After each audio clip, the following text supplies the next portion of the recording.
Salut tout le monde, c'est Justice et je vais vous présenter aujourd'hui la faction Lyra et les différentes synergies et combos qu'on peut avoir entre les cartes.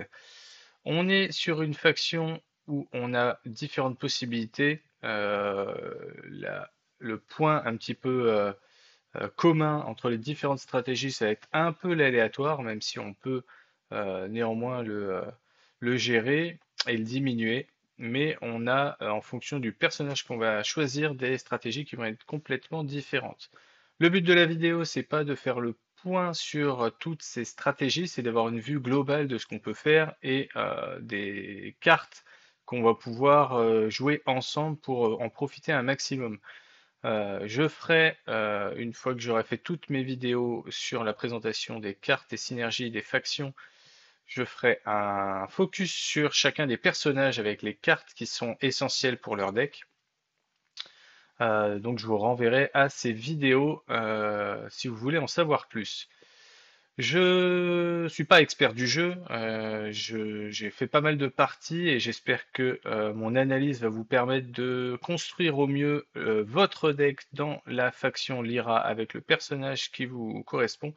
On pense souvent que Lyra c'est que de l'aléatoire avec des dés, mais comme je le disais, on peut amoindrir un peu ce côté aléatoire et on peut faire des stratégies complètement différentes que juste du lancer de dés avec Nevenka. On va donc se baser sur ce petit tableau que j'ai fait pour faire de la construction de deck. Libre à vous d'utiliser les logiciels que vous souhaitez. Moi, ça m'a permis de trier dans une première ligne toutes les communes de la faction avec les personnages avec un coût progressif. Ensuite, les sorts et les permanents. Sur une deuxième ligne, les rares, du coup, pour comparaison. Et sur une troisième ligne, je vous présenterai les transfuges de la faction qui nous viennent d'autres factions. Donc, comme je le disais, on a une idée générale d'aléatoire qui va être sur différents biais. On a tout plein de cartes qui vont nous permettre de lancer des dés, et généralement, plus le résultat est élevé et plus on aura un effet bénéfique. Ça se jouera principalement avec Nevenka pour pouvoir lancer encore plus de dés et faire en sorte que les cartes qui aiment lancer des dés puissent profiter aussi de l'effet de Nevenka. On a un aléatoire du fait d'avoir énormément de cartes qui n'ont des valeurs de statistiques que dans 2 biomes, comme on voit ici pour le Scalera, et un 0 sur un des 3 biomes. Ça, on va le jouer principalement quand on va jouer Orac, et il y aura une construction qui sera avec une réflexion à mener sur un équilibre sur les biomes, puisque vous imaginez que si je mets que des cartes qui ont 0 en montagne, bah, je risque d'être bloqué le tour où je dois avancer sur la montagne. Et on a également, si on joue du Fennécrobar, un peu d'aléatoire sur la pioche, puisque je ne vais pas pouvoir choisir ce que je mets en mana. En revanche, j'aurai une compensation, puisque je pourrais ravitailler tous les tours. Et ici, on va se retrouver plutôt sur un deck qui va avoir beaucoup de cartes en réserve. Et la principale chose de notre faction Lyra, en dehors des 2 éléments que je viens de décrire, c'est qu'on a des cartes qui ont des effets de soutien. Et très souvent dans ces effets de soutien, on va avoir des réductions de coûts pour les cartes à jouer. Donc on va pouvoir un peu compenser, avoir un peu de carte advantage grâce à Fennécrobar et jouer potentiellement beaucoup d'effets de soutien de la réserve. On n'a pas énormément de cartes qui sont avec un coût de 1. On n'a que la martingale qui se joue à 1 depuis la main dans les cartes de base de la faction. On en a quelques-unes sur les... on a le héros de papier et le disciple studio, voilà, en transfuge. Donc c'est pas énorme, mais on a quand même pas mal de cartes qui sont à 2 de la main, qui nous permettent de pouvoir avoir ces effets de ravitaillement qui sont intéressants pour avoir assez de cartes en main qu'on pourra jouer. On peut imaginer un équilibre avec Orac, avec beaucoup de petites cartes et un peu d'espoir sur l'aléatoire de sortir avec l'effet d'Orac une grosse carte et donc de mettre quelques cartes puissantes dans le deck. Donc peut-être notamment des Asmodées qui vont pouvoir être assez impactantes ou des Amalées. Voilà, différentes façons de le construire. Je reviendrai en détail quand je ferai la petite vidéo sur chacun des personnages. Ici, on va plutôt avoir une vue globale du coup pour comprendre les cartes, comment elles fonctionnent un petit peu entre elles. On commence donc avec la martingale. La martingale, du coup, c'est une carte qui vaut peu cher, qui permet de temporiser pour voir un peu ce que va faire notre adversaire. Ça va être très intéressant si on joue un petit peu de contrôle, puisqu'on a pas mal de sorts chez Lyra qui permettent d'embêter l'adversaire, et même quelques effets sur les cartes qui peuvent rendre fugace notamment, ce qui fait de pouvoir défausser, renvoyer sur sa pioche, des choses comme ça. Donc la martingale sera assez intéressante. Elle a un 0 sur son biome d'océan, donc elle peut être utilisée avec Oracle. Ce sera peut-être un peu moins intéressant sur le Fen. Néanmoins, on a quand même un effet de soutien très intéressant qui nous permet de jouer moins cher la prochaine carte. Et donc, c'est là-dessus qu'on va vouloir l'avoir en réserve au ravitaillement. Si je joue sur du Nevenka où je vais aller jeter des dés, bah, ça tombe bien, j'ai la version rare qui est faite pour, puisque ça nous dit que si je lance un dé, quand la martingale est en jeu, je peux ajouter 1 au résultat. Ce qui veut dire que je fais minimum 2, ce qui veut dire que je peux sans problème utiliser l'effet de Nevenka sans craindre de faire un 1 et de renvoyer une carte à la réserve. La prestidigitatrice de l'Ouroboros, qui est axée sur des stratégies autour des dés, donc principalement sur du Nevenka, elle va être très rentable, surtout depuis la réserve où elle va ne coûter que 1 pour avoir des stats de 1-1-1 ou de 2-2-2 si je lance un dé et que je fais 4 ou plus, donc une chance sur 2. Sur sa version rare, je peux une chance sur deux mettre 3 boosts au lieu de mettre ces 2 boosts. Ça reste quand même très situationnel. Si j'oriente tout mon deck avec du jet de dés, avec de la martingale qui m'ajoute 1 au résultat, avec un permanent qui va me permettre de lancer 2 dés et de choisir mon résultat parmi ces 2 dés au lieu d'un, je vais avoir peut-être intérêt à aller jouer la prestidigitatrice de l'Ouroboros en rare. Sinon, je vais peut-être la garder en commune. L'autre intérêt de la carte, ce sont ses valeurs en statistiques de base à 0. On a plusieurs cartes chez Lyra qui ont un effet qui se déclenche si on a au moins 3 statistiques de base 0 parmi les personnages qu'on contrôle. C'est le cas du comédien Lyra qu'on peut voir juste ici.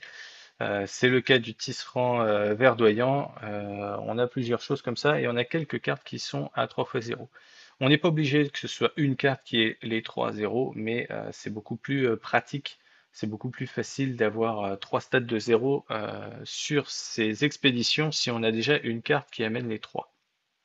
Donc même si elle est boostée, elle garde quand même ses 3 stats à 0 et ça c'est très intéressant pour ce type de carte. Comme je disais, comédien Lyra, tisserand verdoyant, etc. Le Scal de Lyra, ça va être une carte qui va avoir une statistique en montagne à 0, 3 en forêt, du coup c'est plutôt bien pour son coup de 2, tac, et 2 en océan, ce qui est acceptable. Il n'a pas d'effet malheureusement, donc on va plutôt le jouer pour aller compenser un petit peu l'équilibre de ces cartes en fonction des expéditions sur lesquelles on va le mettre. Je pense notamment qu'on a plusieurs cartes qui vont avoir les stats au même endroit. Si je prends le Scaldira, donc il va avoir des stats en forêt et en océan et rien en montagne, je peux aller regarder. Tac, fausse manip. Je peux aller regarder ce qu'on a d'autre dans le genre. On va avoir du coup la chroniqueuse Lyra qui va avoir aussi des stats en forêt et en océan.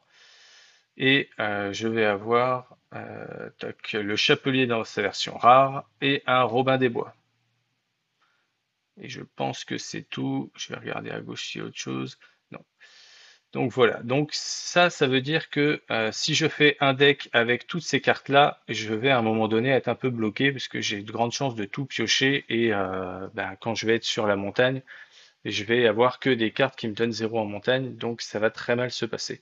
Donc il va falloir que j'équilibre en mettant d'autres cartes. Par exemple, l'Esmeralda qui va me donner des stats en montagne ici. Donc la même chose, si je joue que des cartes qui ont des stats montagne et eau, je vais être embêté.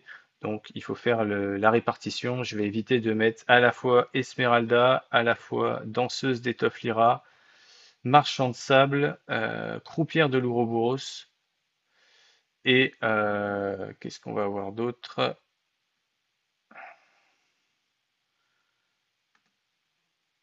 Disciple studieux et pionnière Bravos. Voilà, tout ça, on va éviter de tout rentrer dans le même deck parce que sinon, bah, la même chose, on va être un peu embêté sur les stats de plantes. Et de la même façon, si je passe directement sur Hathor, on a beaucoup de cartes qui ont des valeurs juste en plantes et montagnes. Du coup, je vais éviter de tout mettre dans le même deck. Donc, si j'ai Hathor, si j'ai Tanuki, si j'ai le Chapelier dans sa version commune, et si je rajoute en plus de ça du puissant Djinn, et, et c'est déjà pas mal, si je mets tout ça dans le deck, je vais être un peu embêté. Ce sont des bonnes cartes à avoir dans le deck, j'y reviendrai, mais si je mets tout dans le même deck, je vais potentiellement être un peu embêté quand je vais être sur un biome d'eau, parce que je ne pourrais pas avancer sur cette... et je ne pourrais pas bloquer sur ce biome lors sur l'expédition qui est concernée. Donc voilà l'intérêt un petit peu du Scaldira, sinon il ne va pas avoir grand intérêt dans le deck, euh, d'autre que pour équilibrer un petit peu tous les biomes qu'on a. Sur sa version rare, le Scald me permet de défausser une carte de la réserve pour ravitailler. Alors vous allez me dire, ça sert pas à grand chose. Ben, l'intérêt, c'est encore une fois de pouvoir un peu amoindrir ce côté aléatoire. Si j'ai joué par exemple la navigatrice Lyra sur l'eau qui a des très bonnes stats en eau pour pas très cher, je vais pas forcément vouloir la jouer deux fois. Donc si j'ai joué sa version commune, ça va me coûter plus cher de la rejouer et en plus je vais plus être sur l'eau euh, si j'ai gagné l'expédition. Donc je vais avoir tout intérêt pardon, à la défausser pour ravitailler autre chose qui pourra me faire avancer. Donc le Scaldira peut servir à ça. Il a un effet de soutien qui est très bien, du coup qui permet également une bonne polyvalence de la carte pour pouvoir tout simplement sacrifier cette carte et payer moins cher la prochaine carte qu'on va jouer. Esmeralda. Esmeralda, c'est une carte qui nous permet de ravitailler. Elle a des stats qui sont plutôt moyennes par rapport à son coût, mais on a un coût qui est quand même peu élevé, donc ça peut rentrer là encore dans un deck où on va mettre pas mal d'effets et de sorts de contrôle, et ça nous permet de ravitailler, sachant qu'on est sur un deck où on a beaucoup d'effets de soutien, on aime plutôt bien ravitailler. Ça nous permet très souvent de jouer les prochaines cartes moins chères ou d'avoir des petites surprises à faire depuis la réserve. Sur sa version rare, je vais la jouer si je suis vraiment sur un deck qui va manquer de cartes où je vais avoir besoin de beaucoup ravitailler, puisqu'on va pouvoir utiliser son effet aussi depuis la réserve. Sinon, la commune est intéressante puisque je vais pouvoir juste la jouer depuis la main. Si j'ai des moyens de pouvoir ramener cette carte depuis la réserve dans la main, elle va avoir son intérêt. Je pense notamment à Hathor ou à l'Encrière qui vont nous ramener des cartes dans la main. Si je les joue, la commune Esmeralda pourrait avoir son sens. Sinon, c'est toujours plus intéressant de pouvoir aussi jouer la carte depuis la réserve. Là, jouer une Esmeralda commune depuis la réserve, ça va pas être très intéressant puisque pour deux, on va juste mettre 0 de 2 sans effet. Je continue avec le comédien Lyra. Le comédien Lyra est une des cartes qui va vouloir avoir la prestidigitatrice de l'Ouroboros avec lui dans le deck, puisque si elle est sur le terrain, je vais pouvoir jouer cette carte et mettre des statistiques de 3-3-3 pour seulement 2 ou 4-4-4 si je joue sa version rare. Donc si je fais un deck vraiment orienté avec tous mes personnages avec des stats de 0, mon comédien Lyra sera peut-être plus intéressant dans sa version rare. Hathor, on en a parlé, la version commune, du coup, a pour le coup des bonnes stats depuis la main. Je mets pour un coup de 2 des valeurs de 3, 3 et 0. Donc on est encore sur une carte qui peut être utilisée avec Oracle, hein, comme la plupart de celles qu'on a vues avant. Et son intérêt va résider sur son effet de soutien, puisque je ne vais pas la rejouer depuis la réserve. Ce ne serait pas intéressant, un 3-3-0 pour un coup de 3.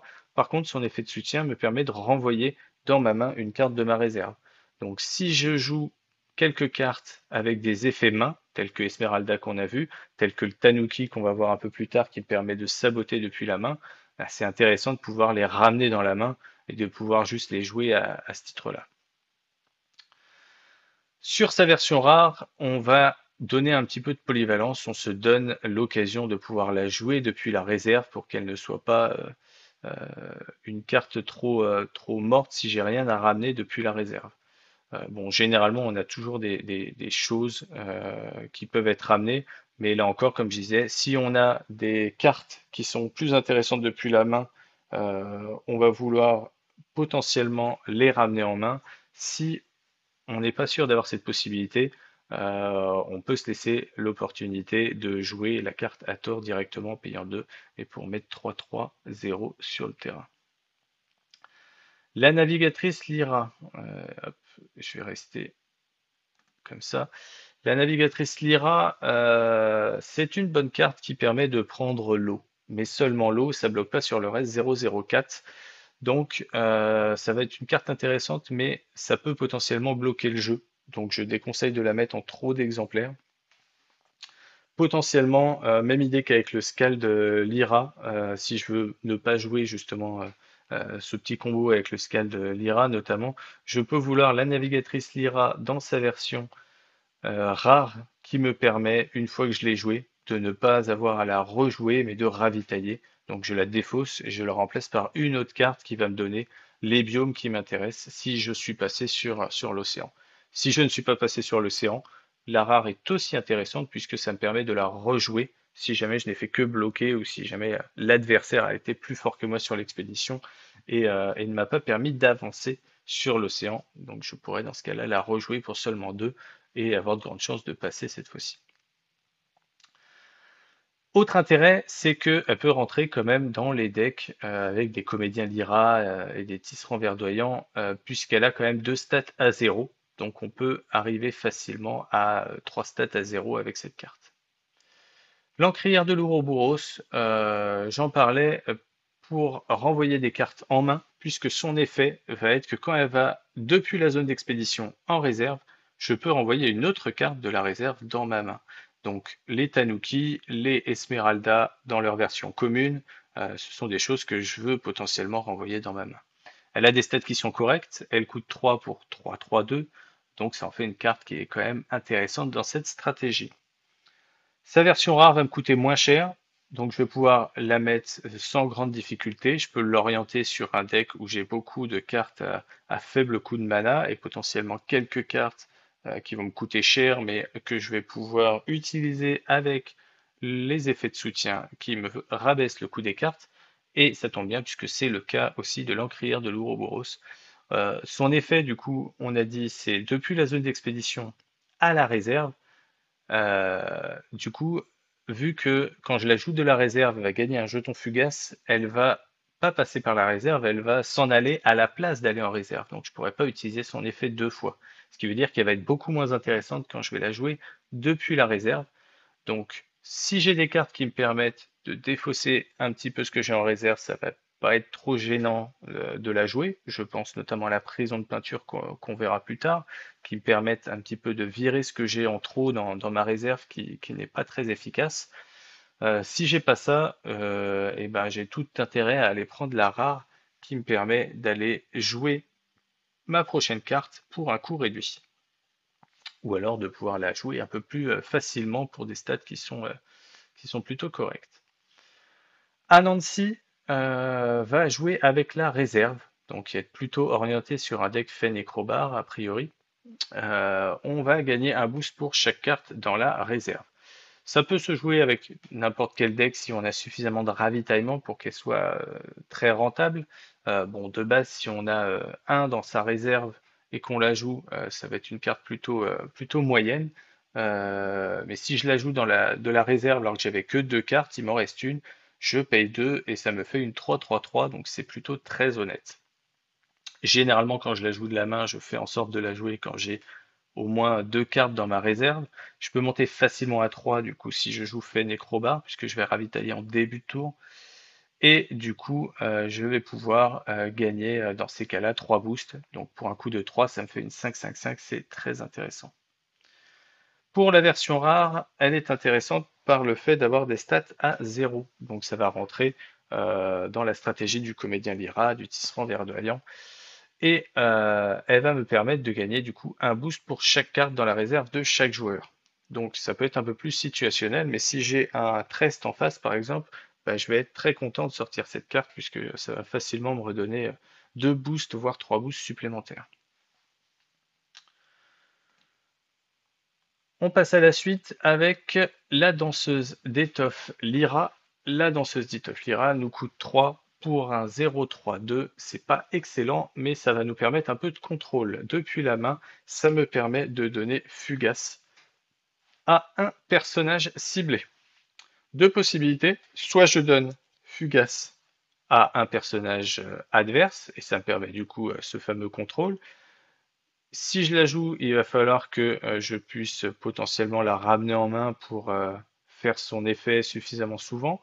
Elle a l'intérêt de ne coûter que 2 de la réserve, donc ça ne va pas rester une carte trop gênante, ça restera très jouable. Et sur sa version rare, ça me permet d'avoir quelque chose de beaucoup plus contrôle, puisque je vais ne pas cibler seulement un personnage, mais beaucoup de personnages. Donc je vais plutôt l'utiliser en fin de jeu.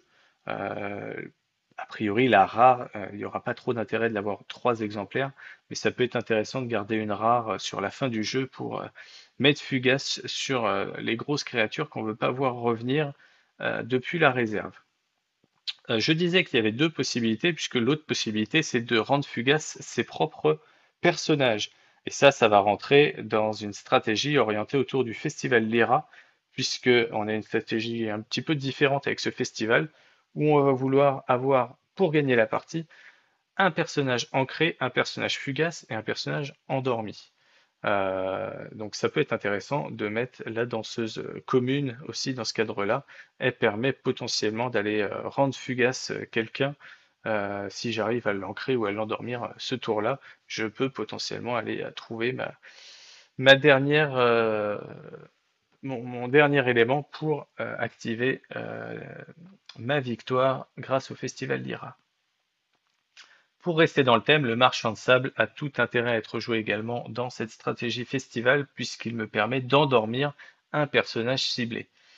Il coûte 3, il a des stats de 0, 3, 3. De la réserve, il va coûter également 3. Il ne va pas me donner endormi depuis la réserve, mais ça permet d'aller surprendre un petit peu son adversaire.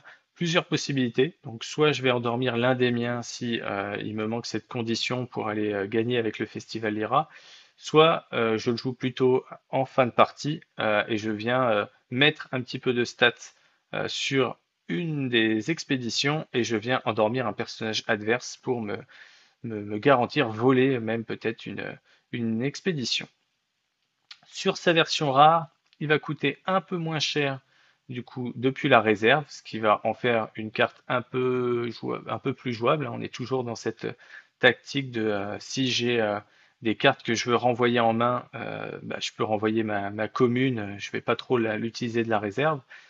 Sinon, j'ai tout intérêt à la jouer autant de la réserve et de la main, et donc de peut-être garder la rare dans mon deck. L'intérêt du marchand de sable dans sa version rare, c'est qu'on peut faire gagner 2 boosts au personnage qu'on endort. Et donc, on est peut-être beaucoup plus sur une stratégie Festival Lyra, puisque si on prend ce marchand de sable, c'est qu'on veut normalement plus souvent endormir ses personnages que les personnages adverses. Ça permet aussi de temporiser, de garder un personnage, il a des boosts, et le fait d'avoir beaucoup de personnages, bah, avec le Festival d'Ira, il nous reste juste à les endormir, à en ancrer un potentiellement, et peut-être à en rajouter un de la réserve pour qu'il soit fugace, et ça nous donne toutes nos conditions de victoire. Le Tanuki, on en parlait, c'est une carte qui a des stats suffisantes. Encore une fois, on a un 0 sur un des biomes, hein, en l'occurrence l'océan, ce qui veut dire qu'il va falloir compenser avec d'autres cartes qui vont nous donner des stats sur l'océan. Mais son intérêt, c'est qu'elle va pouvoir venir saboter. Sabotage, c'est très bien, puisqu'on va pouvoir cibler les cartes de la réserve adverse qu'on ne veut pas voir revenir sur le terrain. Ça peut être très impactant aussi sur certains decks qui jouent beaucoup autour de la réserve, ou sur certains decks qui sont très aggro, comme du Bouddha par exemple, enfin du Kojo et Bouddha, où je vais pas vouloir lui laisser suffisamment de répit et je vais vouloir l'épuiser avant l'heure. On est potentiellement avec la commune toujours dans une stratégie où je suis content de pouvoir ramener des cartes dans la main plutôt que de les jouer de la réserve. Si je veux jouer Tanuki de la réserve, je vais plutôt prendre la rare pour donner une possibilité de saboter. Mais on est sur du conditionnel, une chance sur deux avec un lancer de dés. Ça rentrera bien dans un Evenka où on joue beaucoup de dés. Et donc potentiellement on va jouer la martingale qui nous permet de rajouter 1 sur la valeur du dé, donc d'augmenter drastiquement les probabilités d'aller saboter, ou alors le bastion Ouroboros qui nous permettra de aussi grandement augmenter nos chances en lançant 2 dés à la place d'un. La chroniqueuse Lyra a des très bonnes stats, 4-0-4 pour seulement un coup de 3. Elle est jouable depuis la main et depuis la réserve sans trop de soucis. Ça permet de compléter un peu le deck si j'ai mis beaucoup de cartes qui ont des valeurs notamment sur le biome de montagne.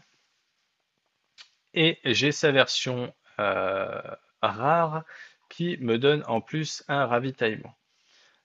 C'est toujours la même idée qu'on avait avec le Scald. Si je veux avancer sur quelque chose avec de la forêt et de l'eau, je vais pouvoir la jouer. Si derrière je me retrouve sur un biome de montagne, je vais être embêté et donc j'ai tout intérêt à la virer de ma réserve et d'aller ravitailler autre chose. Ensuite, on passe sur les cartes à 4 avec la croupière de l'Ouroboros. La croupière de l'Ouroboros, on est aussi sur une carte qui va jouer avec des dés, donc qui va bien aimer la martingale, qui va bien aimer le bastion de l'Ouroboros, pour pouvoir ravitailler ou piocher. On n'est potentiellement pas obligé d'aller jouer des cartes qui augmentent nos probabilités au dé, hein, puisqu'on peut très bien la jouer avec une volonté que le ravitaillement suffise, hein. Si on est sur un fait nécrobar, ça ne va pas nous gêner beaucoup de ravitailler si on a prévu beaucoup de cartes avec des effets de soutien. Et donc, elle peut très bien s'ancrer dans un deck comme ça. Elle va avoir son effet que depuis la main. Du coup, depuis la réserve, on sera encore sur une carte que on n'a pas forcément envie de jouer, qu'on peut peut-être vouloir ramener aussi dans la main. Sur sa version rare, on a des stats qui sont très correctes. On passe à la place de 0,44 à 0,55 pour le même coup. Et on va pouvoir utiliser cette fois-ci cette carte depuis la réserve. Elle ne sera plus du tout inutile ou peu rentable. On va pouvoir, si on veut pas la jouer, utiliser son effet de soutien pour aller en jouer une autre pour un coût moindre. Donc là, je trouve que la version rare a quand même un effet bien plus important que la commune. On passe au chapelier sur le même ordre de grandeur. On paye 4 depuis la main. On met des stats de 5, 5 et 0. Et son intérêt va être de pouvoir ancrer avec son effet de soutien, puisque pour un coup de 5 depuis la réserve, ça va nous faire un peu cher à jouer. Et si j'ancre une carte avec un coup de main de 3 ou moins, on a vu qu'il y avait beaucoup de cartes qui étaient à 2 de la main. On a pas mal de cartes qui peuvent être à 3 de la main aussi. On verra qu'on a des choses très intéressantes au niveau des transfuges. Ça peut être intéressant de les ancrer pour garder pas mal de stats puissantes sur le terrain. Ancrer, c'est le premier mot-clé ancré qu'on voit depuis le début des cartes. Il n'y en a pas beaucoup dans l'IRA. Et je rappelle que c'est une des conditions de victoire du Festival d'IRA. Donc ça veut dire que si je veux jouer du Festival d'IRA, je dois absolument mettre un chapelier pour pouvoir ancrer. C'est gratuit, ça va me coûter rien du tout de la main ou de la réserve, ça va être l'action de soutien qui est gratuite et je vais pouvoir ancrer un des personnages. Sur sa version rare, je vais potentiellement pouvoir la jouer depuis la réserve pour un coup de 4 pour ramener des stats 5-0-5. Les stats ont un peu bougé. Bon, ça peut permettre de ramener un petit peu de... On a vu qu'on a quand même plus souvent des stats à plante, montagne, 0 en océan, ou alors 0 en plante et des stats en montagne et en océan. On peut venir un peu compenser en venant prendre le chapelier rare Maintenant, il n'a pas d'effet supplémentaire, il est sur les mêmes choses que la version commune, donc moi, à mon sens, c'est pas la rare la plus impactante de la faction. Amalé, le paria Asgarty, qui est la carte à 5 de la faction, qui nous met 5-5-5. C'est bien, c'est quand même très cher. Donc j'ai tout intérêt à la jouer vraiment quand je veux utiliser son effet, sinon c'est inutile. Et son effet va être utile quand je vais avoir des cartes en réserve que je ne veux pas. J'ai parlé jusqu'à maintenant de toutes les cartes que je veux renvoyer dans la main. Si j'ai potentiellement trop de cartes, je ne peux pas tout renvoyer dans la main. Il y en a certaines que je vais vouloir tout simplement virer de ma réserve si elles sont pas très rentables de la réserve.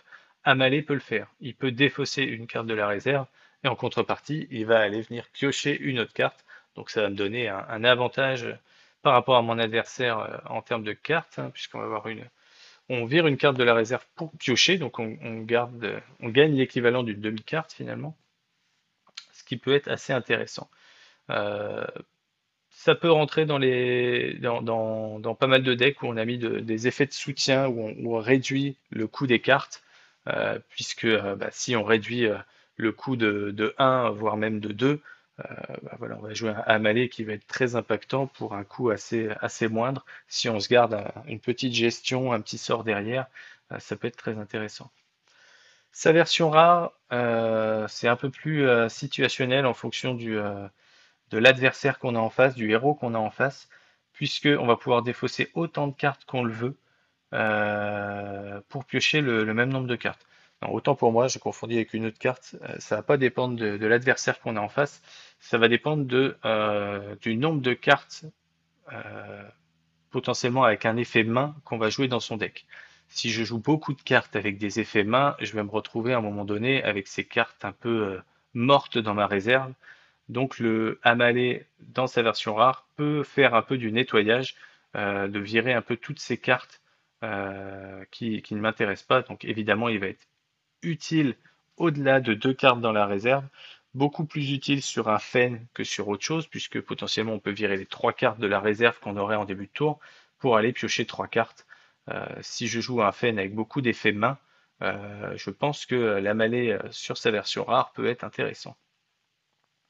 Ensuite, on a Asmodée, qui est un petit peu la figure de la faction, qui est très orientée sur un deck autour des dés, hein, donc potentiellement plus avec Nevenka comme héros, où il va aimer la martingale, puisqu'il augmente ses chances potentiellement d'ancrer, si c'est ce qu'on veut. Donc si on joue notamment du Festival Lyra, encore une fois, si on joue pas du Festival Lyra, on n'a pas forcément besoin d'aller chercher des gros stats avec lui, puisque le fait de gagner 3 boosts sur une fin de partie, ça va être plus intéressant que de l'ancrer, si on veut terminer le jeu comme ça. Puisque tout simplement, ça nous permet pour 6 de mana d'aller mettre une 8-8-8, donc c'est très très fort, hein. Et sur sa version rare, ça permet de le jouer un peu plus tôt, un peu moins cher. Là encore, j'ai tout intérêt à le jouer. Je préfère généralement avoir une valeur de 1 à 3 sur les dés pour gagner 3 boosts. Ça veut dire que j'ai payé ma carte 5 pour mettre une 7-7-7. Je suis très content. Maintenant, si j'ancre une 4-4-4, je suis tout aussi content. Donc ça marche très bien. Si je veux du Festival Lyra, j'ai plus intérêt à aller jouer à la rigueur l'Asmodée. C'est une carte quand même qui coûte très cher, hein, qui permet de s'ancrer. Je suis même pas sûr que ça puisse rentrer dans un festival, vu qu'on veut quand même 3 personnages sur le terrain. Ici, avec un coût de 5, ça va quand même nous coûter très cher pour aller mettre le personnage. J'ai un Loki ensuite qui peut nous faire une petite surprise. Alors il coûte un peu cher depuis la main pour avoir son effet. Depuis la réserve, ça va être un petit peu la même chose qu'un Amalé sans son effet finalement. On va jouer à un 5 pour avoir une 5-5-5. Donc carte un peu morte depuis la réserve qu'on pourra virer avec Amalé par exemple ou ramener en main si on le souhaite. Ça permet de compenser un petit peu la perte de cartes qu'on va avoir en main. Si je me retrouve avec très peu de cartes en main, que mon adversaire a pris un peu l'ascendant sur moi à ce niveau-là, qu'il a quelques cartes dans sa main, je peux choisir du coup avec Loki de défausser toute ma main et de repiocher 3 cartes. Voilà, si j'ai une stratégie qui est beaucoup basée, par exemple avec Fenecrobar, sur du ravitaillement, sur de la réserve, je peux assez vite, si j'ai pas mis d'Esmeralda, par exemple, dans mon deck qui me permet de ravitailler, je peux arriver assez vite à court de cartes. Alors, c'est pas hyper gênant pour jouer, je vais juste avoir moins de possibilités. En soi, ça va être gênant si j'ai que des cartes avec une de leurs stats à zéro, puisque je vais finir par être bloqué. Mais si j'ai orienté mon deck sur un Fen et Crobar avec beaucoup du coup de ravitaillement et que je manque un peu de cartes en main, ça va pas être trop gênant si j'ai des cartes un peu polyvalentes, si je vais pas être bloqué par les biomes, si je joue beaucoup de cartes qui ont des stats dans chacun des trois biomes. Maintenant, si je ne fais pas ça et que je suis un peu limité sur les cartes que j'ai dans la main et que je ne peux jouer que les cartes qui sont un peu en réserve, et ben du coup Loki pourra prendre son sens, même s'il est un peu cher, puisque je vais défausser ma main, peut-être zéro carte, peut-être une. Je vais éviter de le jouer si j'ai d'autres choses dans la main, et ça permet de remettre une main à trois cartes. Et ça permet aussi de voir l'adversaire défausser sa main pour repiocher des cartes. Soit c'est très intéressant parce qu'il a plus de cartes en main que moi, donc je pense que ça devient rentable à partir de s'il a deux cartes, on va dire, de plus que moi en main.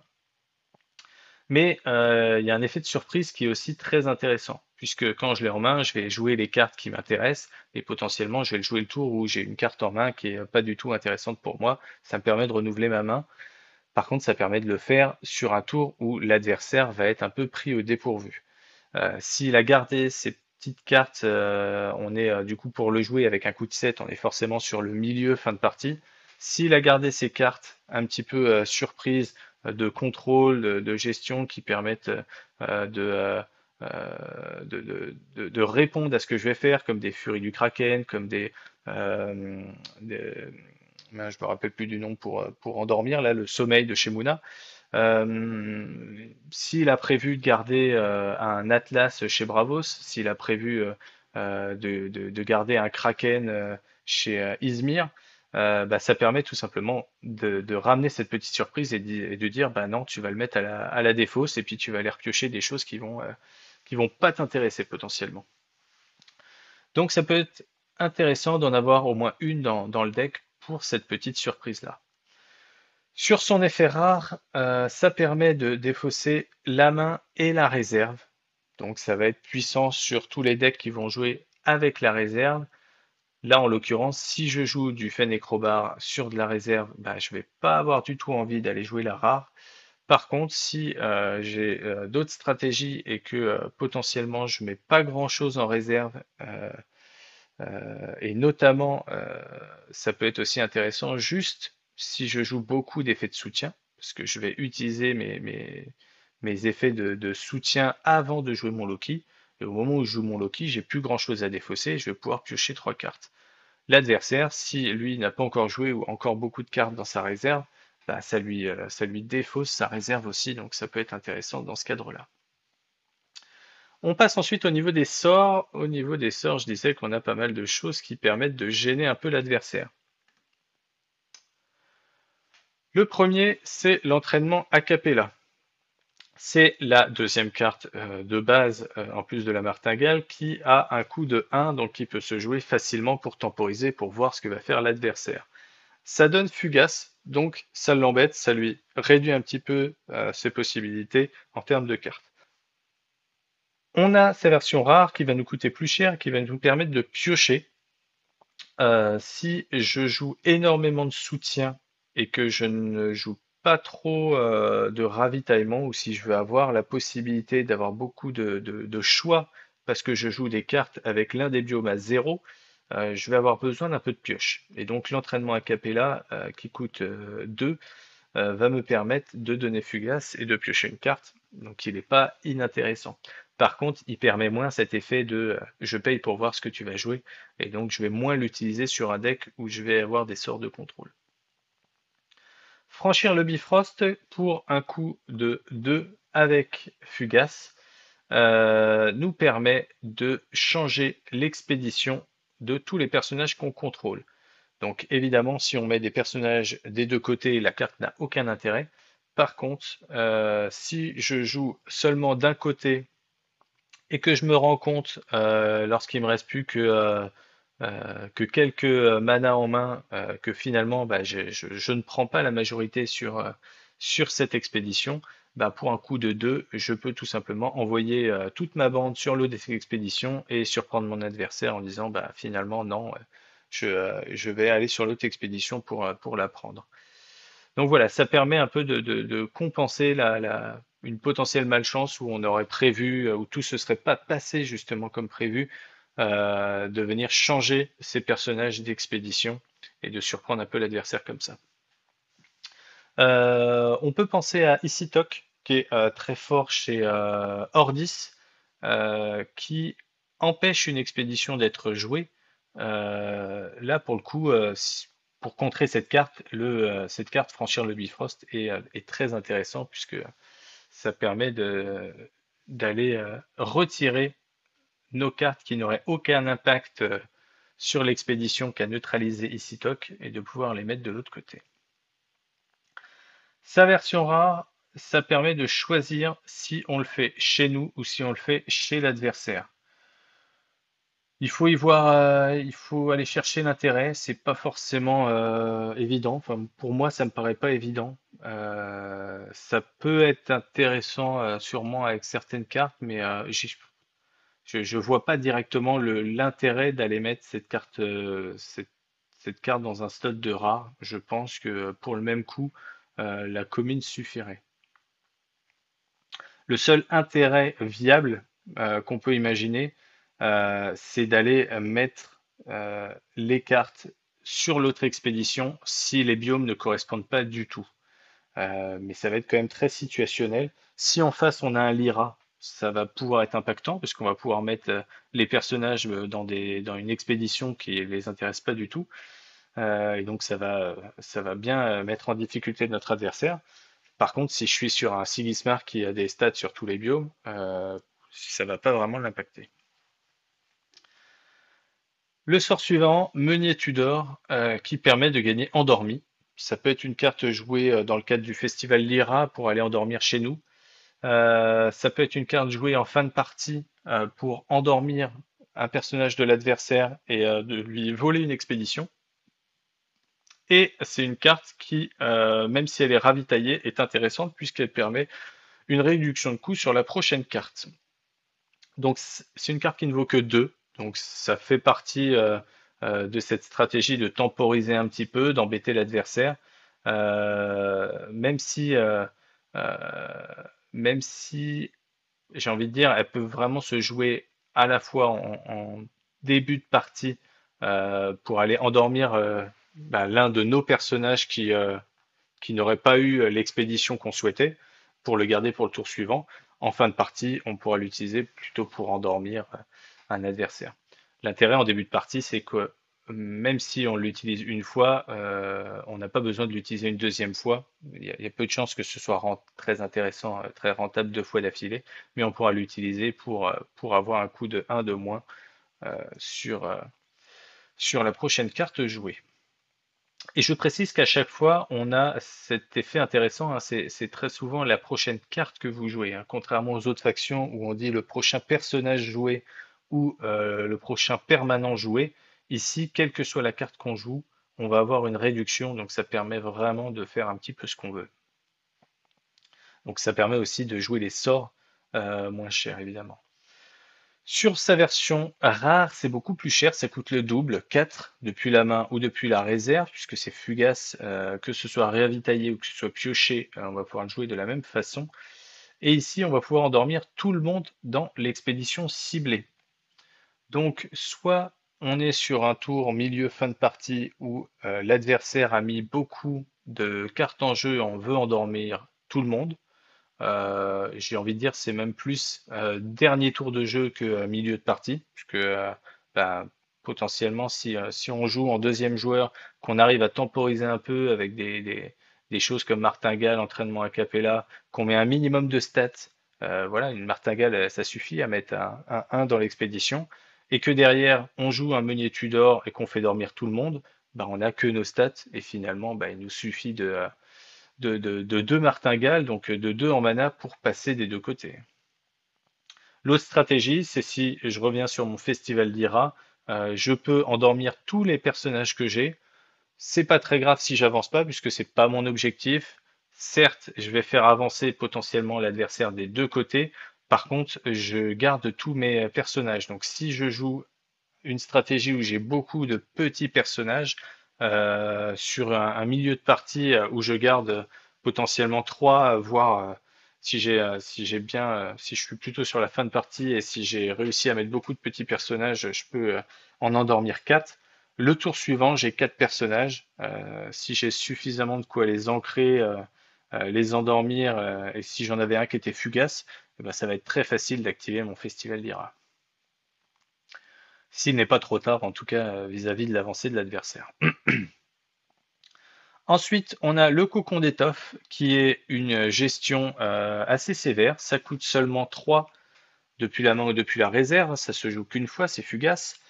Mais ça permet d'être assez polyvalent, puisque je vais pouvoir soit défausser un personnage, à la condition qu'il soit fugace, ancré ou endormi, ou défausser un permanent. Pour défausser un permanent, je défausse ce que je veux. Donc pour 3, défausser ce que je veux en permanent, c'est toujours intéressant. Et si je veux défausser un personnage en face, il faut qu'il ait une des conditions du coup que j'ai citées. Fugace, c'est assez facile de le voir. Ancré, c'est plus difficile, mais c'est pour le coup plus impactant, puisqu'on va avoir plus d'intérêt à aller défausser dans tous les cas un personnage ancré. Et si on a endormi un personnage, on peut aussi le défausser. On a pas mal de cartes. Quand ils sont endormis chez l'adversaire, généralement, ils gagnent aussi 2 boosts. Puisque quand l'adversaire joue de façon à endormir les personnages chez lui, il essaye de jouer les cartes rares qui boostent ses personnages. Que ce soit chez Muna avec le sommeil réparateur, que ce soit avec un Waru qui va jouer le marchand de sable, on va généralement booster ces choses-là. Donc là, ça permet de le défausser pour 3, c'est très intéressant. La version rare n'est pas inintéressante non plus, puisqu'elle va coûter seulement 2. Ça ne me permettra pas d'avoir cette possibilité de défausser les permanents, mais ça me permet de défausser un personnage voilà, qui est fugace, ancré ou endormi, à coût très très faible, hein, seulement 2. Donc c'est intéressant, et c'est valable même si je ravitaille cette carte, donc c'est très bien. Je reviens sur l'entraînement a cappella, puisque si je fais un combo des deux, potentiellement pour 3 mana, au pire, je peux rendre fugace quelque chose qui vient d'arriver et le défausser dans la foulée. Ça se joue aussi très bien avec la danseuse d'étoffe, qui permet de rendre fugace et derrière de jouer un cocon d'étoffe pour pouvoir défausser ce qu'on vient de rendre fugace. Le tapis, qui nous permet dans une stratégie orienté autour des dés d'avoir potentiellement un énorme boost. Si c'est joué avec la martingale, bah, c'est tout de suite plus intéressant en moyenne. Si c'est joué encore une fois avec un bastion de l'Ouroboros, ça permet d'avoir plus de chances de sortir un gros dé. C'est impactant seulement sur un tour. Après, si on joue quelques personnages qui font gagner ancré, ou si je le joue avec un Asmodée qui s'est ancré également, je peux avoir des choses très intéressantes. Si j'ai 3 uniques qui me permettent d'ancrer mes personnages, le tapis aura aussi tout son sens. Dans sa version rare, ça me permet, en plus de son effet standard, d'avoir la possibilité de défausser une carte de la réserve pour augmenter le résultat de 2. Donc évidemment, cette carte sera intéressante si j'ai mis beaucoup de ravitaillement ou si je joue un Fenecrobar qui me permet d'avoir un ravitaillement gratuit à midi. Un résultat de 2, c'est situationnel, hein. Je peux défausser la carte, ça veut dire que je peux aussi choisir de ne rien défausser si j'estime que mon lancer de dés est suffisant.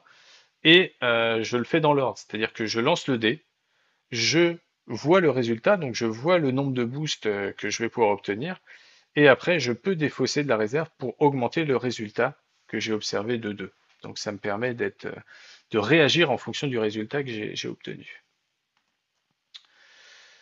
Et ensuite, nous avons la prison de peinture. J'en parlais au début de la vidéo. La prison de peinture va être généralement intéressante si j'ai de quoi réduire son coût depuis la réserve.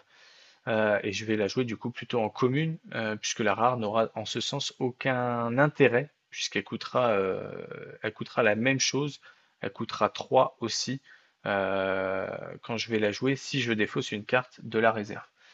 Donc si j'ai beaucoup de choses en réserve, comme je disais, si je joue beaucoup de cartes avec des effets main, tels que le Tanuki, tels que l'Esmeralda, tels que d'autres cartes comme ça que j'ai plus forcément en tête, je vais avoir tout intérêt à pas les utiliser de la réserve et à les utiliser comme matériel pour jouer une prison de peinture à 3 et pouvoir gérer ce que va me mettre mon, euh, mon adversaire en face. Gérer, c'est un peu limité puisque on va pas défausser, on va pas remettre en réserve, on va renvoyer au-dessus du deck. Donc c'est la prochaine carte qui va devoir piocher. Ça risque d'être un peu situationnel. C'est intéressant sur des grosses cartes qui vont pas être intéressants les prochains tours où ils vont être joués. Mais ça reste assez compliqué à estimer pour pouvoir jouer ça de cette façon. Là encore, c'est toujours intéressant en fin de partie, puisque pour 3, je renvoie quelque chose, n'importe quoi. Il n'y a pas de condition que ça coûte 3 ou moins ou 4 ou plus. Je renvoie n'importe quoi. Donc s'il n'y a pas de tour prochain, je me fiche que je le renvoie au-dessus du deck ou autre part. La rare, que je trouve beaucoup moins intéressante, puisque avec cet effet de défausse, ça va revenir au même que la commune. Le seul intérêt, c'est de pouvoir tout simplement avoir une carte qui, pour 4, permet de défausser n'importe quoi. Mais encore une fois, enfin, quand on dit une défausse, c'est renvoyer le personnage au-dessus du deck, donc ça reste temporaire puisqu'on sait que la menace va finir par revenir et il y a de grandes chances pour que euh, l'adversaire ne soit pas trop impacté et rejoue ce qu'il a derrière. Ça va être intéressant si on a des cartes qui vont coûter tout le, tout le tour en termes de mana de mon adversaire. Donc on est vraiment sur de la fin de partie, hein. S'il me joue un Hydra Kaena qui coûte 7 ou s'il me joue un Kraken pour 4, je vais lui renvoyer au-dessus du deck. Donc finalement, il aura passé son tour et moi, j'aurai toujours 3 mana de plus par rapport à lui pour jouer des choses. Donc encore une fois, ça va bien se mettre que ce soit en commune ou en rare, dans des decks qui sont avec beaucoup de personnages à faible coût. Et le dernier sort de la faction, l'apothéose de l'esprit, qui coûte très cher, hein, qui coûte 9, mais qui va aller choisir 4 premières cartes du deck, en choisir donc 2 parmi toutes ces cartes-là, 2 personnages, on ne pourra pas les jouer de sort, et on les joue gratuitement dans les expéditions. Et alors je ne devrais pas dire jouer, puisque on les positionne, hein, on les met dans l'expédition. Ça veut dire que en termes d'effet, on va pas forcément tout activer. Notamment, on nous indique sur la carte qu'on va pas activer les déclencheurs main, puisque les cartes viennent de la pioche et non pas de la main. Mais ils vont néanmoins activer les effets flèches, puisque les effets flèches s'activent quelle que soit la provenance de la carte, que ce soit la réserve, que ce soit la main, ou dans ce cas-là, que ce soit du deck, ça va pouvoir s'activer.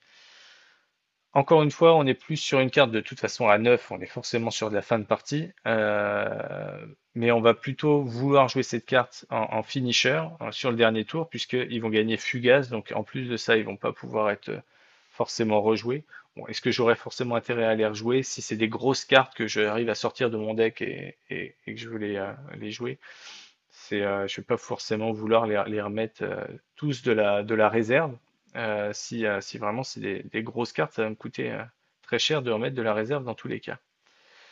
Euh, Là, l'intérêt va se porter si j'ai beaucoup de personnages, donc si je oriente pas mon deck sur le contrôle, sur la gestion, il ne faut pas que je mette trop de sorts, potentiellement seulement celui-là et plutôt avec des gros personnages à mettre, puisque quand je vais piocher, donc plus j'ai de personnages, plus j'ai de chances d'avoir le choix parmi ceux que je vais jouer, et plus j'ai de gros personnages, et plus j'ai de chances de rentabiliser mon coût de 9. Ça reste assez difficile, hein.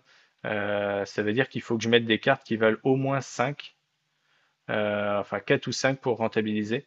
La croupière, je veux pas, puisque je vais pas activer son effet main. Mon chapelier, il va être fugace, du coup, son effet de soutien sera un peu perdu, même si ça reste une bonne carte, pourquoi pas.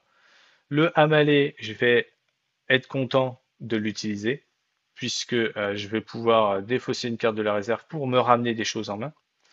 L'Asmodée va aussi s'activer son effet flèche, donc il va pouvoir s'ancrer ou gagner beaucoup de boost. Et le Loki, pareil, son effet main va pas pouvoir être activé, même s'il est assez puissant. Bon, j'aurais quand même intérêt à le jouer, je suis content de le sortir pour ses stats.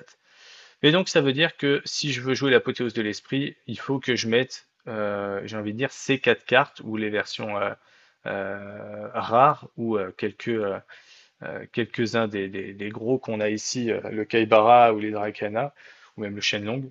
Je veux ces cartes en un nombre d'exemplaires suffisant dans mon deck pour que mon apothéose soit rentable.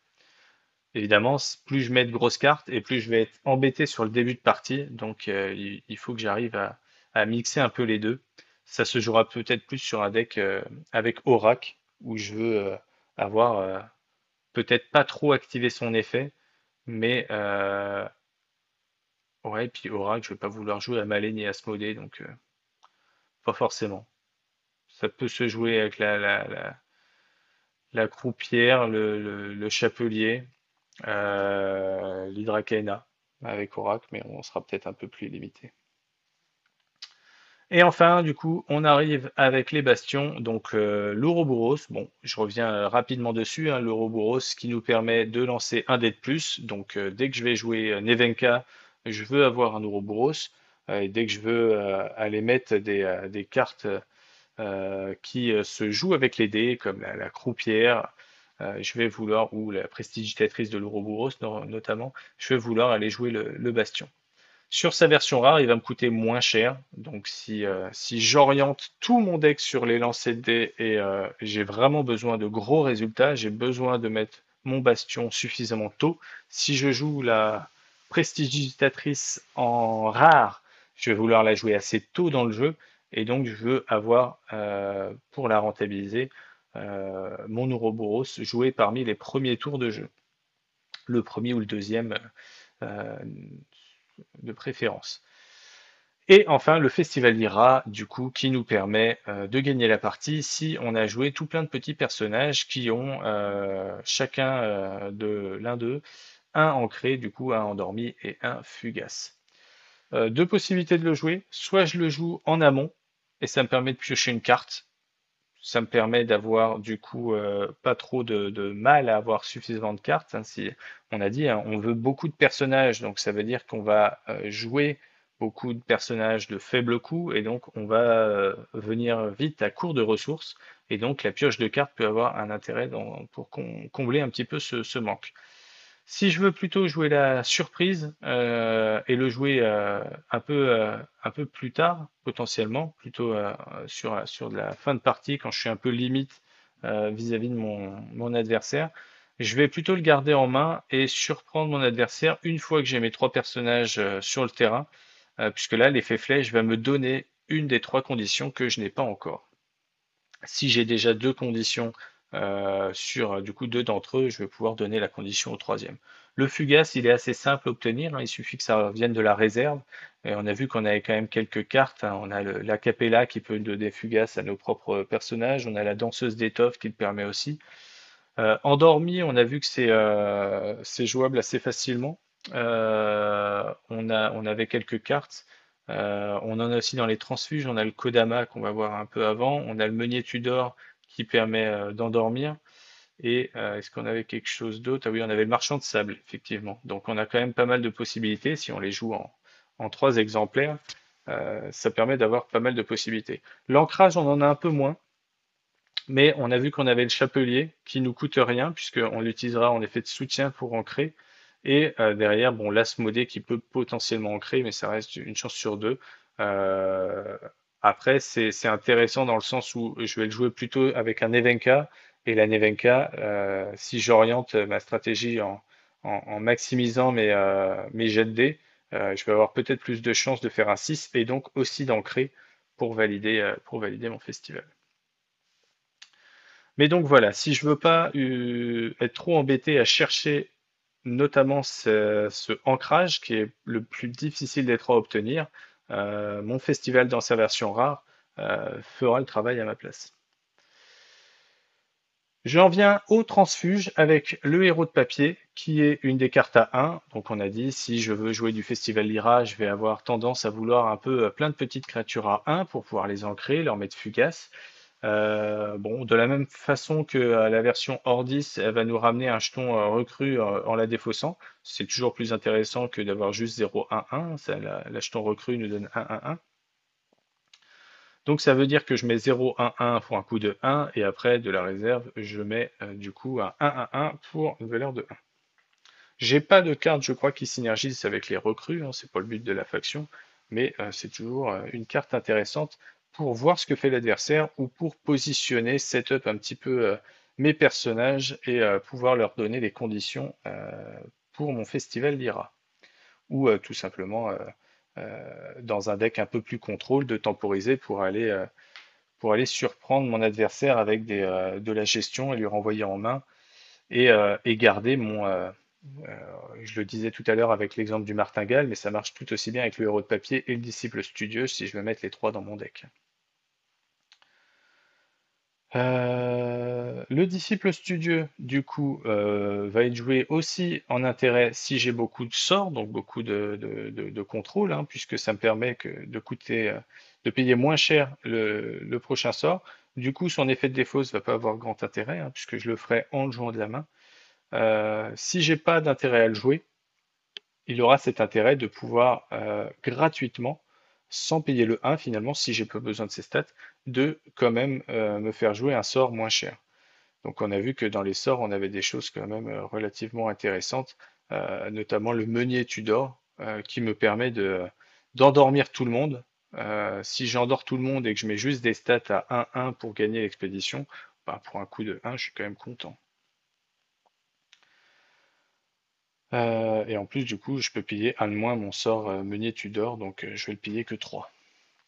Le mage danseur du Kadigir, qui sera orienté sur les decks qui ont besoin de lancer des dés, puisque lui, à chaque fois qu'il va lancer, enfin, à chaque fois que on va lancer un dé, il va pouvoir gagner un boost. Donc, avec Nevenka, évidemment, à jouer, puisque ça permet, quand on joue, de pouvoir être boosté, donc d'être rentabilisé directement. J'ai pas forcément besoin d'avoir des bons jets de dés pour jouer le mage danseur, donc je peux le retrouver de façon assez polyvalente. Il coûte pas très cher, il est rentable de la réserve directement, donc c'est très intéressant. C'est une carte que je vais potentiellement vouloir ancrer.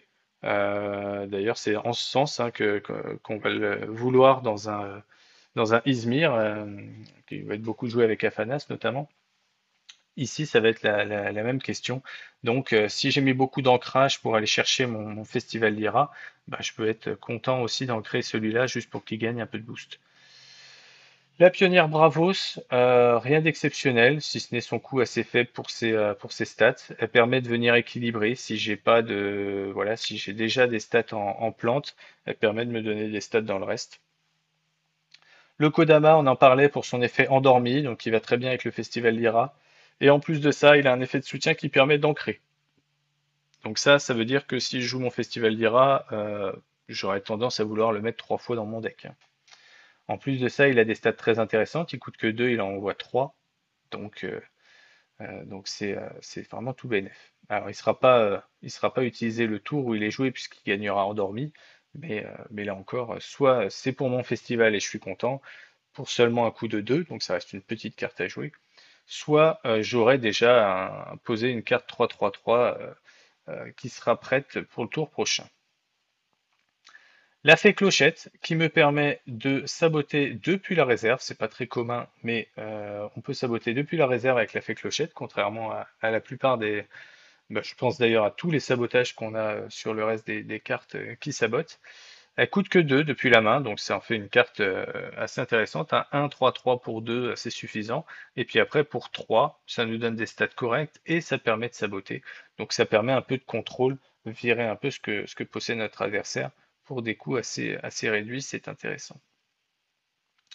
Aloe Vera, encore une carte qui va venir soutenir notre festival Lyra, pardon, puisque on va pouvoir l'ancrer.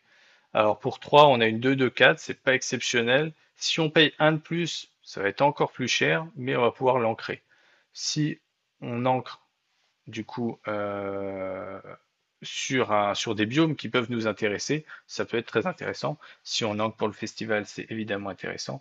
Et dans tous les cas, l'ancrage nous permet d'utiliser son ravitaillement sur le tour d'après. Donc on a tout intérêt à aller jouer la carte pour 4. L'intérêt de l'avoir sur un effet flèche et pas directement d'avoir un effet ancré quand elle entre sur le terrain avec un coup de 4, c'est de nous laisser la possibilité. Et c'est très intéressant, puisque si je me rends compte que j'ai pas assez de mana, je peux me dire bah tant pis, je vais pas lui faire ancrer, puis je vais la jouer juste pour 3 pour aller chercher potentiellement des bonnes stats en océan. Tomoe Gozen qui va nous permettre d'avoir des cartes plutôt puissantes en fin de partie. Si je joue un peu de contrôle et que je veux avoir suffisamment de force dans mon deck pour avoir l'avantage, la Tomoe Gozen peut être pas mal pratique. On n'a pas trop de possibilités de rampe, hein, donc c'est-à-dire d'augmenter le nombre de mana. On n'a que le Puissant Jin qui nous permet de le faire.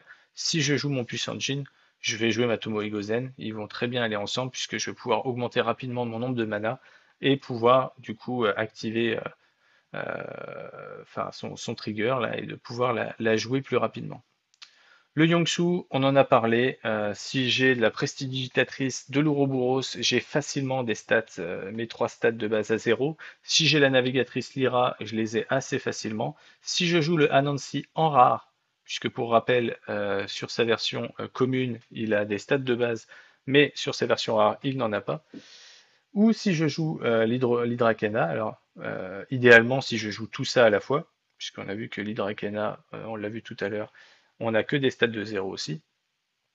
Si je joue tout ça, mon tisserand verdoyant, au même titre que mon comédien Lyra qui était au-dessus là, il va être intéressant, il va gagner 2 boosts. Mon Cernunnos qui me donne des gros stats pour un coup de 3. Le coup de 3 est intéressant, comme le tisserand verdoyant d'ailleurs, et comme la Alice qui vient derrière, puisque ça, c'est des cartes qui peuvent s'ancrer facilement avec les effets du chapelier. Puisque pour rappel, le chapelier, il ancre que du 3 et moins, et tac tac tac, le Kodama également, il va pouvoir ancrer que du 3 depuis, en coup de mana depuis la main, ou moins. Donc si je veux des grosses stats que je veux pouvoir ancrer, bah, je vais potentiellement jouer un peu toutes ces cartes-là avec un Kodama, avec un Chapelier pour pouvoir garder de la présence sur le terrain avec des grosses statistiques. L'intérêt du Alice, elle est un peu moins forte que le Cernunnos, mais elle a un effet après vous qui permet du coup d'avoir le choix plutôt que de la jouer, de dire bah, je vais attendre de voir ce que fait l'adversaire et donc potentiellement de réagir, ce qui peut être très intéressant en fonction des sorts qu'on pourrait avoir en main pour gérer un petit peu tout ce qu'il va mettre sur les expéditions. Le puissant Jin, on l'a dit, avec la Tomoe Gozen, il est intéressant. Il permet de venir prendre l'ascendant en termes de mana. Il a des valeurs qui sont pas déconnantes, hein, 4-4-0 pour 4. C'est pas excellent, mais je vais vouloir le virer directement, qui ne passe pas par la zone de réserve et qui soit directement joué.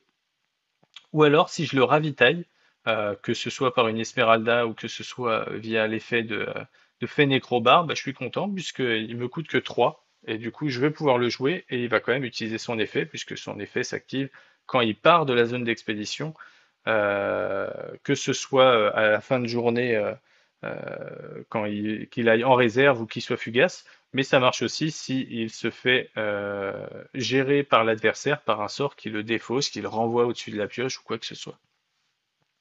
Donc, au-delà du Tomoe Gozen, c'est une carte qui me permet d'aller rapidement chercher beaucoup de mana et de jouer potentiellement plus de cartes avec des gros coups. Donc, il peut rentrer quand même dans la plupart des decks.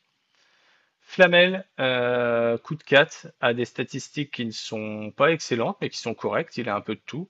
Alors, il n'a pas de 0, donc on ne va pas le mettre dans un oracle, mais il permet d'aller renvoyer un sort de la réserve dans la main. Et sur sa version, sur son effet de soutien, pardon, il va pouvoir également faire jouer un sort moins cher, un coup de 1. Donc on aura le choix, soit on joue de la réserve pour un coup correct par rapport à ses stats, si c'est ce qui manque. La plupart du temps, je pense qu'on va l'orienter plutôt pour aller jouer des sorts moins chers.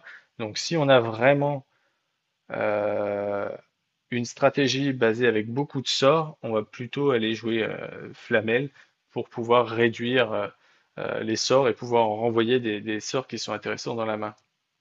Donc comme je le disais, beaucoup de stratégies complètement différentes.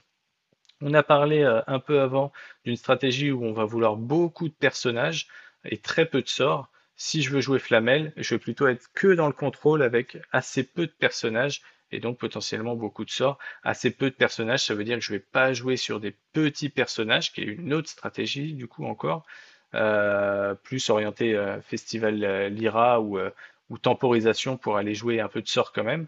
Je peux aussi être dans une optique où je joue beaucoup de gros personnages avec beaucoup d'effets de soutien qui me réduisent les coûts et qui me permettent quand même de les jouer. Et donc l'intérêt d'aller renvoyer des sorts de la réserve à la main, ça permet d'aller jouer des sorts qui ne sont pas fugaces. Évidemment, s'ils sont fugaces, qu'ils soient en réserve ou qu'ils soient dans la main, bah, on s'en fiche. Par contre, si j'ai du meunier Tudor, je vais pouvoir endormir plus souvent. Si j'ai du entraînement à Capellet, je vais pouvoir rendre fugace plus souvent. Alors ça pourrait s'inscrire dans un deck Festival Lyra, mais on a dit que la carte, on veut beaucoup de sorts, et si on a que des sorts et pas de personnages, ça paraît compliqué d'avoir nos trois personnages pour notre Festival Lyra quand même. Et puis après, bah, sinon, on est plus sur des sorts de transfuge, hein. Si on est sur le Zoo, notamment, le Zoo ou le AP, ou même voilà, hop, celui qui arrive avant, l'entraînement magique. Ça, c'est trois sorts que je veux avoir en main plutôt qu'en réserve. Donc, si je joue ces trois sorts en un grand nombre d'exemplaires, bah, je vais essayer de mettre Flamel dedans pour les ramener en main et que ce soit beaucoup plus rentable. Donc voilà, encore une fois, toutes les possibilités sont là. Il faut vraiment réfléchir à ce que vous voulez faire là-dessus. Ensuite, on a Kappa. Kappa, il a rien de particulier. J'ai été un coup trop loin. Il coûte cher pour 4-4-5. Je vois pas trop sa place dans aucune des stratégies. Seulement sur les stratégies où je veux vraiment beaucoup de gros bonhommes, si je veux jouer l'apothéose de l'esprit. Mais c'est vraiment, si j'ai un apothéose de l'esprit, un flamel et que je veux construire un deck autour, peut-être que je mettrai un kappa pour espérer le sortir. Mais ça me paraît quand même cher. À voir, faudrait tester. Le pignon pugnace qui est encore une carte qui permet d'être ancrée. Donc un peu cher pour soutenir le Festival Lyra, mais ça permet d'avoir des stats pour 4. Il met 3-3-3, il est utilisé sur 2 tours, du coup ça fait 6-6-6, c'est plutôt intéressant. C'est une carte qu'on peut vouloir sortir avec l'apothéose de l'esprit, puisque son effet ancré va se déclencher. Voilà, donc il a sa place dans ce genre de deck. Le Robin des Bois, qu'on connaît pour son efficacité dans des decks Waru, il reste efficace en Lyra, puisque pour 4, il va avoir des stats de 3-0-3. Son effet, c'est que il va pouvoir embêter l'adversaire en lui faisant payer ses cartes plus chères. Donc pourquoi c'est très impactant? Parce qu'on joue rarement une seule carte sur son tour. Et du coup, si on joue deux cartes, bah, ça fait directement deux manas qui ne seront pas utilisés par l'adversaire. Et en plus de ça, si je le joue même au cours de mon tour, bah, potentiellement, la carte que l'adversaire avait prévu de jouer, il ne pourra pas les jouer parce qu'il lui manquera le mana qu'il avait prévu. Donc c'est en ce sens que la carte est quand même très impactante. Elle coûte un peu cher pour son coût, et là où elle va se révéler comme magistrale, c'est si j'arrive à l'endormir. Puisque je ne suis pas sur un effet d'entrée de jeu, comme les effets main, les effets de réserve ou les effets flèche, on va être sur un effet qui est actif tant qu'elle est sur le terrain. Même si elle est endormie, son effet reste actif. Et du coup, j'ai un marchand de sable, j'ai comment ça s'appelait? Un meunier Tudor qui me permet d'endormir. Du coup, et ben, si j'ai du Robin des Bois et que je les endors, je vais pouvoir quand même embêter relativement fortement mon adversaire. Il rentre tout à fait dans un deck Lyra avec son effet de soutien qui me permet de jouer aussi la prochaine carte moins chère. Donc si je veux un deck avec que de la grosse carte avec mon apothéose de l'esprit, euh, il rentrera très bien dedans également. Un chaîne longue, si je veux de la grosse bébête, à 6, ça me donne du 8-8-8. Je suis content s'il sort sur une apothéose de l'esprit. Je peux le jouer en fin de tour, enfin, en fin de tour, plutôt en fin de partie, pour aller mettre beaucoup de stats. Je peux le mettre pour pas trop cher si j'ai beaucoup d'effets de soutien qui me font payer un de moins. Euh, Ça me permet quand même pas mal de choses. Je le vois pas en x3 dans un deck, ça me paraît quand même beaucoup. Mais ça permet quand même de faire pas mal de stats pour potentiellement pas très cher. Donc sur un deck, encore une fois, où je veux pas beaucoup de cartes parce que je vais un peu manquer de ressources, si toutes les cartes que je joue sont orientées avec une baisse de coût, ça peut être très intéressant de jouer des gros personnages et donc de rentrer un Shenlong dedans. Hydra Arcana, de la même façon, d'autant plus impactant si je vais jouer le puissant Jhin euh, qui va venir me donner des manas assez tôt. De la même façon que la Tomoe que je veux jouer le plus rapidement possible, l'Hydra Arcana, plus tôt elle est placée et plus tôt elle gagnera ses 4 boosts tous les tours. Ça, c'est une carte que l'adversaire va avoir un peu de difficulté à gérer. Il va être obligé de garder certaines cartes en main juste pour contrer l'Hydrakana, sinon il sera surpassé forcément et il suffit d'avoir un peu d'avance et on ne pourra pas nous rattraper dessus. Donc ça rentrera aussi dans pas mal de decks. On l'a dit, c'est une 0-0-0, donc ça permet d'aller utiliser le comédien ou le tisserand de façon très efficace sur une fin de partie. Le Kaibara, et du coup, je reviens dessus, mais c'est assez intéressant puisque la prestidigitatrice de l'Ouroboros nous donne des stats à 0 en début de partie et l'Hydrakeana nous les donne plutôt en fin de partie, ce qui rend nos tisserands verdoyants et notre comédien très intéressants que ce soit en début de partie ou en fin de partie.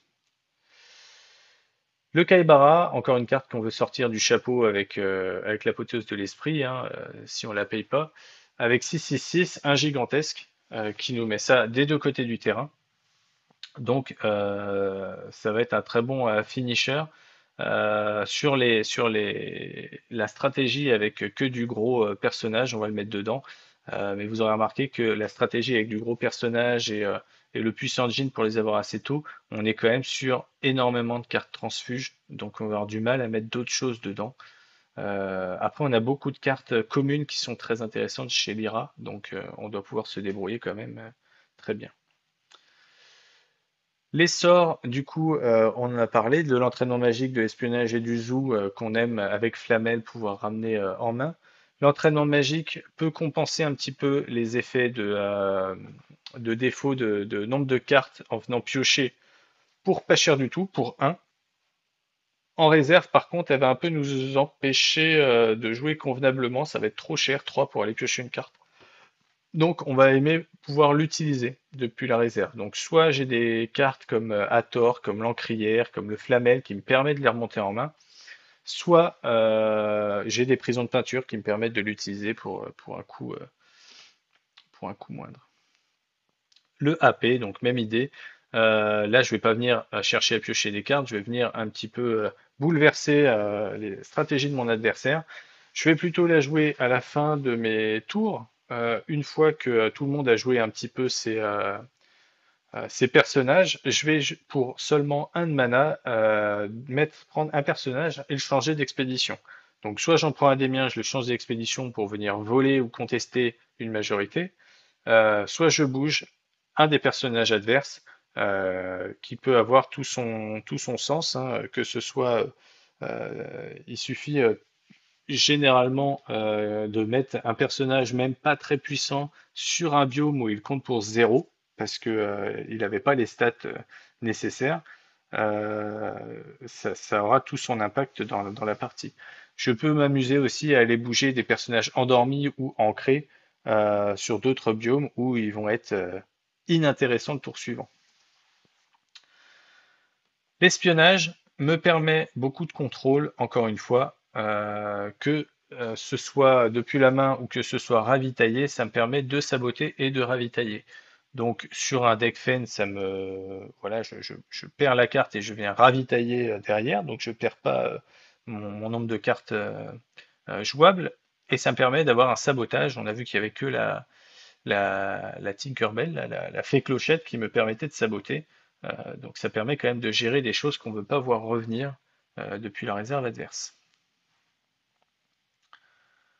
Sachant qu'on n'a pas trop de choses qui reviennent forcément dans la réserve, donc ça va être vraiment en fonction du jeu de l'adversaire, ce que lui il va remettre en réserve. Le zoo, bon voilà, c'est rentable, ça coûte 2, ça permet de renvoyer en réserve. Bah, voilà, on a celle-là qui permet de renvoyer en réserve. Un petit peu si on la joue pour les deux d'affilée, potentiellement pour 4, on met quelque chose qu'on vire du terrain, on envoie en réserve, et si on veut pas qu'il revienne, derrière on peut le saboter si on a le temps. Je suis pas sûr que ça fonctionne comme ça, hein, parce que généralement il va pouvoir rejouer directement sa carte avant qu'on puisse les saboter, mais bon, ça peut être une idée. Et ensuite, le dernier sort de la faction disponible qui nous vient de chez Izmir, c'est le Petit Pas, qui est pour autant un bond de géant. Une expédition ciblée avance d'une région, c'est du one-shot, c'est du déclencheur de victoire. Il suffit d'être à un point de la victoire et voilà, en début de tour, si on a 6 de mana, on joue seulement cette carte et instantanément on gagne la partie puisque nos jetons vont se croiser et c'est au moment où ils se croisent que on va pouvoir déclencher la partie et gagner celle-ci. Euh, Idem, c'est pas une carte que je vais jouer forcément 3 exemplaires, puisque ça va être une carte plutôt morte dans ma main sur une bonne partie du jeu. Elle va pouvoir être utilisée seulement en fin de partie. Si je suis pas à un déplacement de la victoire, je vois pas l'intérêt de la jouer. Je ne vais pas avoir d'intérêt de la jouer du tout. Le fragment d'éther me permet d'avoir plus de possibilités de piocher une carte à midi et au moment où je la joue.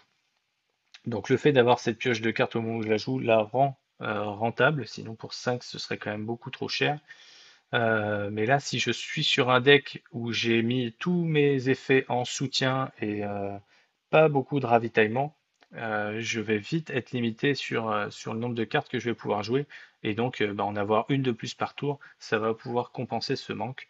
Mais ça veut dire qu'il va falloir que je le joue suffisamment tôt pour qu'il soit intéressant. Et 5, c'est assez cher. Donc ce sera peut-être plus efficace de la jouer si je mets un puissant Djinn pour pouvoir augmenter de 1 la mana et pouvoir jouer mon fragment d'éther un tour avant. Néanmoins, comme beaucoup de permanents, le tour où je vais jouer le permanent, je vais rien faire d'autre et donc ça peut être un peu impactant dans le sens où l'adversaire peut prendre les 2 expéditions. Donc à voir en fonction de la stratégie, si j'ai une stratégie qui marche bien sur de la fin de partie et si je joue pas trop aggro, je vais pouvoir rentrer ça dans mon deck.